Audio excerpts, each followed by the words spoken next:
Vous estimez que cette loi est un danger pour les droits et les libertés. Quels sont les points particulièrement que vous pointez du doigt? Je vais vous le dire, si cela est possible en peu de temps. Je précise que j'interviens ici non pas comme avocat, mais comme président de la Commission nationale consultative des droits de l'homme, vous l'avez mentionné, cette commission qui est le conseil indépendant des pouvoirs publics en matière de droits de l'homme et de libertés fondamentales.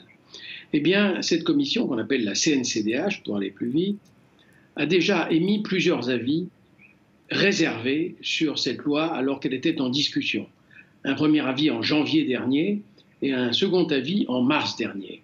La loi est votée maintenant. C'est la loi de tous, sous réserve de ce que dira le Conseil constitutionnel éventuellement.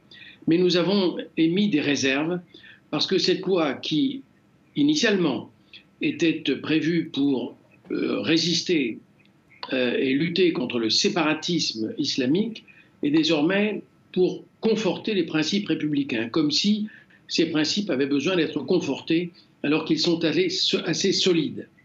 Et cette loi touche en fait beaucoup de libertés de la vie quotidienne de tous les citoyens français. La liberté d'association, la liberté d'expression, la liberté d'enseignement, la liberté de culte. On peut prendre chacun de ces points de vue qui sont visés par la loi pour dire que chaque fois, il y a peut-être des mesures trop fortes par rapport au but que le gouvernement, en faisant voter cette loi, et le Parlement en la votant, se proposait d'atteindre. Et est-ce que vous pouvez donner un exemple, justement? Je vais vous donner un exemple.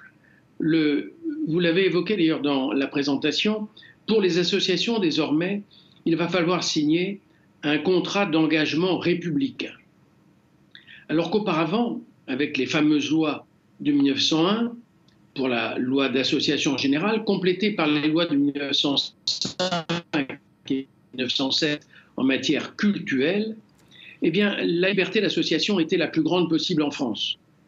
Désormais, pour avoir une association qui fonctionne, il faudra signer un nouveau document qui est un contrat d'engagement républicain dont on ne voit pas trop à quoi il peut servir lorsque les associations sont celles qui n'ont pas de crainte à avoir quant au respect des règles de la République, à un point tel que ce sont, et cela touche aussi à la liberté des cultes, ce sont les religions autres que la religion islamique qui ont protesté contre ce contrat d'engagement républicain et contre la surveillance nouvelle pour les associations cultuelles. La religion catholique, les protestants, la religion juive, les orthodoxes ont protesté. Et apparemment, les islamistes moins, parce qu'eux savent qu'ils étaient visés par cette loi. Alors concrètement, comment lutter contre ce que qualifie le gouvernement d'OPA islamiste si on ne passe pas par une telle loi? Quels sont les moyens concrets qui pourraient être mis en place? Il n'est pas interdit, bien sûr, de prendre quelques mesures nouvelles, mais l'application des mesures existantes suffisait déjà. Et cela est vrai pour les libertés d'association, cela est vrai pour la liberté d'expression, avec ce fameux délit de mise en danger de la vie d'autrui, non plus cette fois-ci par des actes dangereux, mais par des propos pouvant viser telle ou telle personne.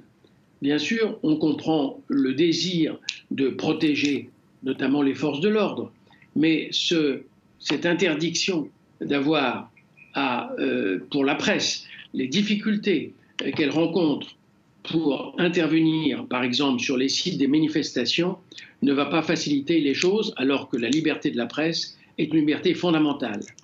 En matière d'enseignement, auparavant, il était possible, car si l'enseignement public est gratuit et un enseignement privé existe s'il est payant, il est possible aussi aux familles de donner l'instruction à leurs enfants.